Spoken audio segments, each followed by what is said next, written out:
The Indian rupee, nearing a record low against the US dollar, isn't just a number on a screen, it's a flashing red light for structural vulnerabilities within India's economic blueprint.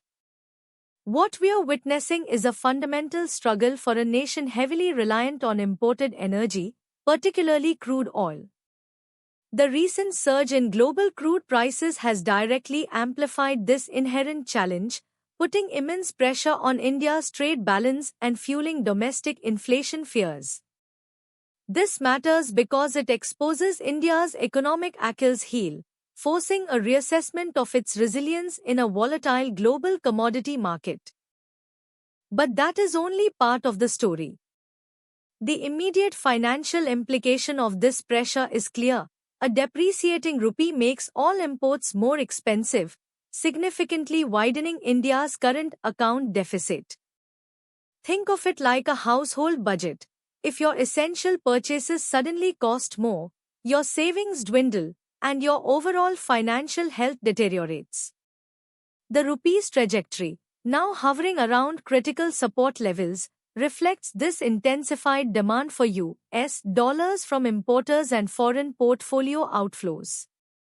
This isn't just a daily fluctuation, it signals a structural shift in the currency's stability as the cost of external capital becomes a significant drag.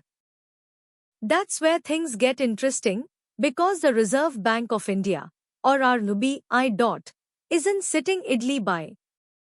Their swift intervention, selling US dollars in the foreign exchange market, is a direct execution strategy to stem the rupee's slide. This move, draining dollar liquidity from the system, is a classic defensive play aimed at shoring up investor sentiment and preventing a speculative attack. It reflects a clear capital allocation decision prioritizing currency stability over the accumulation of foreign exchange reserves. This isn't just a one-off event, it's a strong corporate guidance signal that the RBI remains committed to defending key thresholds, even at a cost. Now look at how the broader sector is reacting. This macro environment of higher crude prices and a weaker rupee creates a clear divide among Indian industries. For example, oil marketing companies, like a refiner such as Reliance Industries, face increased input costs directly tied to global benchmarks like Brent and WTI crude. Their margins come under pressure. However, export-oriented sectors, particularly the massive Indian IT services industry exemplified by a company like TCS, actually benefit. Their revenues, earned in stronger foreign currencies, translate into more rupees, boosting their profitability. This dynamic drives what we call capital rotation, where smart money shifts from vulnerable sectors to those with inherent hedges or tailwinds, leading to a structural re-rating of sector attractiveness. The bigger question is the cumulative impact of these pressures. We are facing a dual inflation threat.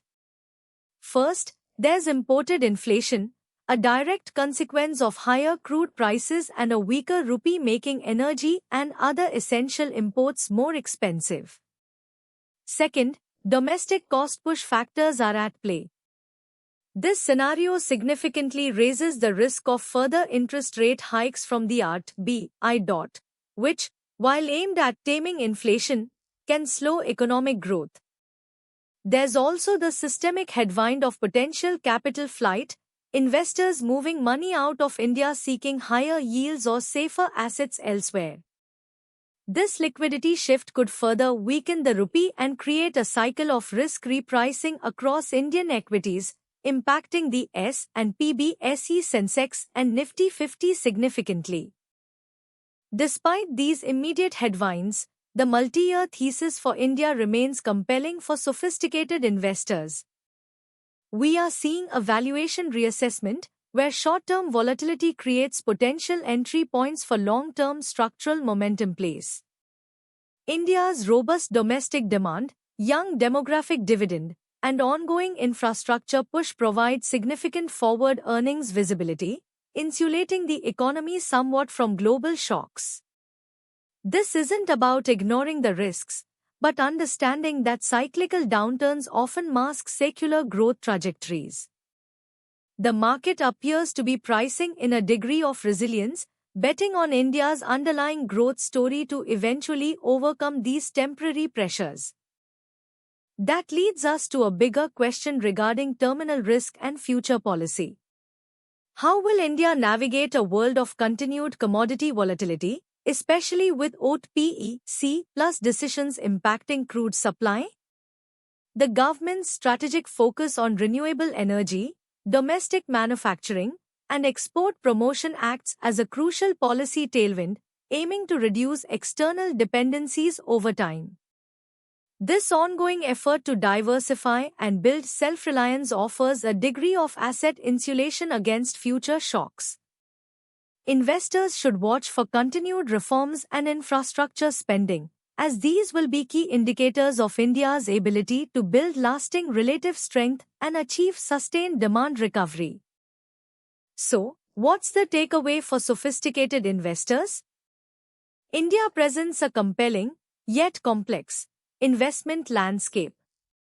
While the RBI's interventions provide tactical support for the rupee, the underlying structural challenges from crude prices and global liquidity shifts remain significant. Your portfolio needs to reflect a nuanced understanding of these dynamics. Focus on sectors with inherent strengths, like the IT services industry benefiting from a weaker rupee, and companies with strong balance sheets that can weather imported inflation. This requires a long-term strategic investment horizon, identifying pockets of relative strength amidst broader market volatility. Stay tuned for our next deep dive, and make sure to subscribe and hit that notification bell for more institutional-grade market intelligence.